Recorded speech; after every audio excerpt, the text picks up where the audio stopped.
Bistado ng NBI sa isang resort sa Bulacan ang swimming party na pambubugaw pala.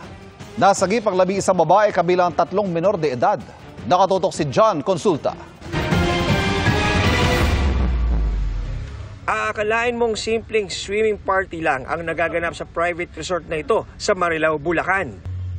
Sa isang gilid, magkakasama ang mga babae na pawang mga Pinay at mga lalaki kabilang ang mga dayuhan. Pero ayon sa NBI, front lang umano ito sa pambubugaw. Pero hindi alam ng mga umano'y bugaw. Ang mga kasama nilang parokyano ay NBI agents at mga banyagang undercover na nagpapanggap na customer. Nang magkaabutan na ng pera, sa NBI kami, lumusog na ang mga tauhan ng NBI Organized and Transnational Crime Division. Agad na aresto ang 2 suspect. Karapatan na manahimik. Ang mga sabihin mo, pwede gamitin babalik sa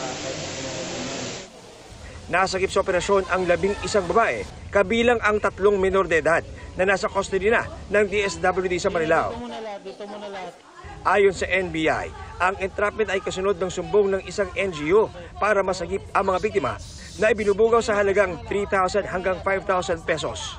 Dinadala nila ito sa resort para kunyari yung mga bata kahit makita doon ay parang nag-outing lang. At doon mamimili at doon na rin gagawin yung sexual activities. Kadalasan, mga parokyano nila ay foreign nationals. Ang iba naman ay locals.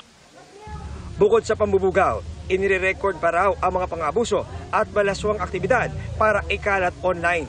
Bibidyohan, kukunan ng litrato at ikakalat ito. So yung ibinayad nilang between 3,000 to 5,000 pesos ay mababawi nila doon sa pagkalat ng sexual material na kinuha nila during the engagement.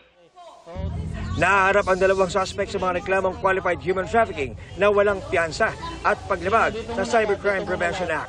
Sinusubukan pa namin makuha ang panig ng mga naresto na ayon sa NBI ay nakakulong na sa Bilibid. Sige, labas muna kayo. Para sa GMA Integrated News, John Consulta, nakatutok 24 oras.